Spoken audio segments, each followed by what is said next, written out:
What's up, Sooner fans? Welcome to the Sooner Surge on a Sunday night celebratory weekend for Sooners across the board in sports. We're joined with the usual suspects on Sooner softball, which is Jackson and Braden is somewhere. Braden, where you at? I've been bear hunting in Waco, Texas, boys. Biggin, huh? Yeah. Wait, so you're telling me you were bear hunting with the softball team? Yeah, bro. Dude, y'all killed y'all killed over 10 bears. That was a great weekend for you. Oh, I know, right, bro? Yeah, Shut them out. That's right. That's right. Hey, guys, Sooner softball improves to 42-1 on the year with 3 straight shutouts against the Lady Bears. And there were some stretches in a couple of those games, guys, that got tight. But the Sooners responded in a way we knew they would, showing their championship pedigree, DNA that they have there. And let's open it up with Jackson with some thoughts. Man, Storako, Jordy Ball, Nicole May. Best 3 pitchers in the country, probably. All 3 play for the same team. It's just incredible, man. I mean, it feels like it's just there's no possible way to beat this team. Obviously, we saw it done one time, actually, by who OU swept this weekend in the Baylor Bears. But it's just, it's just really, and I can't say how incredible it is. It seems like OU softball just keeps on getting better, better, and better. I don't know how that's possible. And it's first, we just need to shout out the defense by Storako and Kinsey Hansen. I mean, Storako, they lay down, what was it? It was like a little chopper into the ground, and Storako runs up, tosses it to Hansen. Hansen puts on her football pads, which Joe John Finley actually hit her up on Twitter to play tight end with her, which I thought was funny after the play. And it's just like, man, and then she throws it to third to, was it Alyssa Brito playing third? Brito. Yep, yeah. And just makes the play. I mean, you talk about a defensive clinic that this team's been able to put on all year. Oh, yeah. All 3 phases again with pitching, defense, offense. Really, it was timely hitting this weekend, guys. It's not like they put on a clinic. The first game scored more runs, but really second and third games was some timely hitting in the right times. And if you listen to Patty Gasso, and really it was the pregame press conference and built leading up to this series against Baylor, she used the word anxious. And guys, a lot of times anxious has this negative connotation, but Patty Gasso used this in a positive way. She said the ladies were anxious to get out there and show their growth from the last time. She said point blank, we're not the same team that we were when Baylor played us in the second week. Guys, when you hear Gasso saying that, if you're a Baylor Bear, you got to head for cover, because what's about to hit you, you're not ready for. And that's what happened. They thought they could hang, and there are some tight moments, but, man, they never folded under pressure when it got tight, when it looked like maybe they were struggling to get runs. They just continue to battle, as Tiger Woods would say, plod along and battle and grind. Okay, that's what champions do. That's what happens, and they're champions. And yeah, I just compared the softball program to Tiger Woods' mentality, because it's exactly like that. There's no choking in this team. They don't make those mental mistakes because of how they prepared for games. Braden, what stood out to you this weekend in the 3 games? Sydney Sanders, bro. She's finding her groove, guys. Yeah. And then, yeah, it's just like you said, Sydney Sanders, man. But also, I'm going to use a Jeremy analogy, whatever we like to call it. So Brent Venables, during the spring game, his pregame speech, was talking about how the OU football program was able to take a punch, and it doesn't affect them. It's the same with the OU softball team. They can get into adversity, whether it's close games or their offensive groove isn't finding it, and they find a way to respond with that knockout blow. It's just like whether it's a big-time home run and big-time defensive play whenever there's runners on maybe second and third with 1 out. It seems like this team has found a way to respond to everything that's hit them this year. Yeah, what's crazy is, you mentioned Sydney Sanders. At the beginning of the year, early on, we were all questioning, like, what's going on with Sydney Sanders? She's not the player I thought she was going to be, but, man, the power she's providing now, They're getting long balls every game. This team is just as strong as they were last year, and I'm still going to stick with they're better than last year's team because of what you mentioned earlier, Jackson, the three-headed, the triple threat at the pitching position. I don't even know how you could rank the three. Who would be top? Because they're all so good. Nicole May yesterday, she didn't allow a runner past first base after the second inning. Is that what it was? Something crazy stat like that. Yeah, something like that. Isn't it also something that, like, Jordy Ball hasn't given up a run in, like, 30, 40 innings pitched or something like that? Yeah. Well, I mean, you just talk about it, dude. Jordy Ball, Alex DeRocco, Nicole May, three-headed monster. And that's the one thing that separates this team from last year. Was last year, all they really had was Hope Troutwine because Jordy Ball hurt her forearm, and she wasn't able to pitch most of the World Series, and she was not near 100% whenever she did pitch.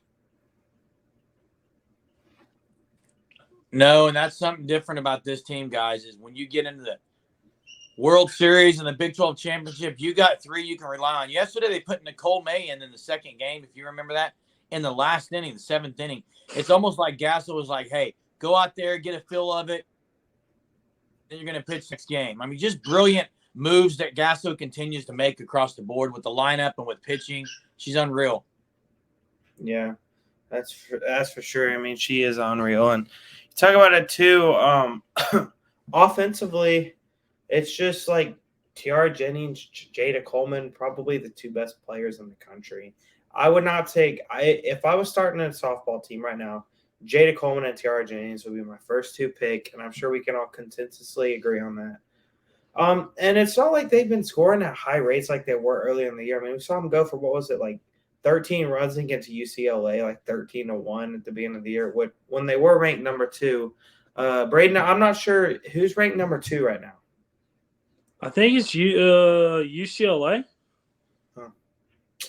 Well, I mean, and it's like Oklahoma too. They have a series this upcoming weekend with Kansas. Is Kansas very good? They're decent, but I think we can sweep them. Yeah, it doesn't matter who we play, guys. Hey, OU does have 2 road games right now, continuing their 5-game road trip when they go to Wichita State on Tuesday and back that up at University of Tulsa on Wednesday in our backyard, guys. That'd be a great game to get to. But there's some rain chances this week. We'll see what the weather does. But, yeah, continuing. You know who had kind of – we haven't really mentioned Grace Lyon. No. So solid defensively. She really hasn't just been killing the ball. Haley Lee, actually, I would say this series was a little bit down compared to where she's been. Even Jada Coleman maybe, but you can't even say they're down. They got so many girls that continue to step up to the plate and make things happen. Braden, who else this weekend? Burrito had a pretty good series. Riley Boone. Yeah, and Burrito went yard 1 or 2 times. I know it was once. Alyssa Burrito. Yeah. Mm-hmm. That's true. I mean, you just talk about really – it's just like we've said it constantly, Jeremy and Braden, that just this team finds new ways, whether it's pitching, offensively, defensively, making big-time plays, responding from adversity. You name it, they've done it this year. So I think they have Kansas next. Braden, when's the day for that Oklahoma State series? It's the next after Kansas. It's the series after that. I think that's something that's circled. I know Oklahoma State's going to want to show the country, but they got swept by Texas. Because really? Yeah. Oh, wow. I mean, they're not playing as good as they were last year. No. Really, it's not like Kelly Maxwell. The last couple of weeks, she hasn't been her best. No. And if she's not on her best against Oklahoma will take advantage. For sure. They're not guys, they're not losing another game. They're not. Oh, well, hey, I agree, Brandon. We said it. Well, we said it last week. And Lusk, they are.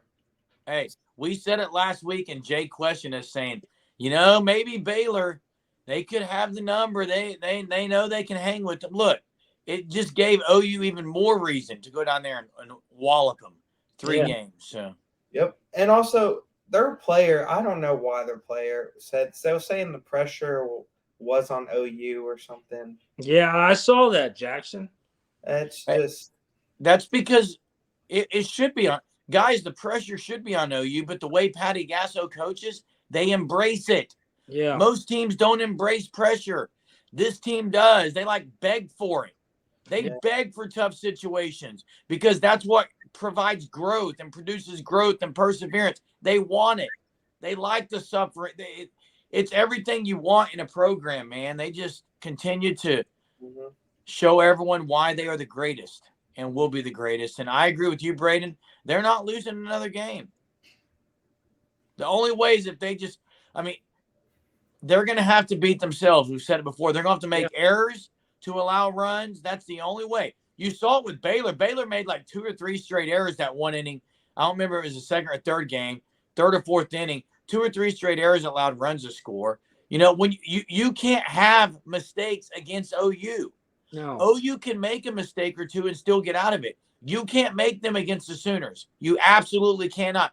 You have to play a perfect game, and you still might get walloped after a perfect game. That's how good they are. That's true. And it's just what the greatest dynasties in sports history. OU softball, they're working their way up there. And I think if they win 3-3 national championships in a row, they have a debate to be the greatest college dynasty ever, maybe so far. Because they're not, as long as Patty Gasso's there, which she'll probably be here for another 10 or 15 years, they're not slowing down. They're not. They're not slowing down. They can get whoever they want. Look at the recruits coming in. We mentioned them on our last podcast. And Charles mentioned, we did not even mention, one of the best ones they got, Ella Parker. Yeah. Right? Another power pitcher. Who's the highest ranked player they have coming in next year?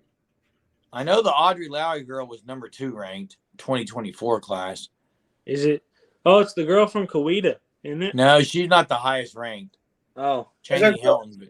Oh, if Coweta comes onto our school to play softball next year, I might have to go and see that just to watch her. She's a track girl too. But yeah, this week, if you can get out there, guys, you guys that are in Tulsa, go out and check them out. It'd be a great opportunity on Wednesday. I believe the tickets are sold out. I looked. But hey, I'll be back in Norman on Saturday, and there's a chance we're going up to the game. It's currently in the talks. Against Kansas? Yeah, and we'd love to take a Sooner Surge trip to the Hall of Fame Stadium for the Big 12 Championship, too. That'd be great. Great trip to take. There off of the expressway there. So Jeremy and I were talking about it. For sure. Yeah, that's for sure. Well, man, guys, if you're a fan of the Sooner Surge, we really thank you guys for all the support. I think we're over 250 subscribers now. Crazy to think the way we've grown. Jeremy, I know you remember whenever we used to film OU Sports Roundup and just scream on Anchor about Benny Wiley, man. That was fun. But man, it's just it's really incredible to see how we've grown. And if you guys haven't, check out Surge Sports Network. Me, Brody, Hunter have all done an article over the spring game. Traber's been writing for softball. Yep, Traber's been writing for softball. There's going to be some recruiting stuff that will drop soon over the next commits.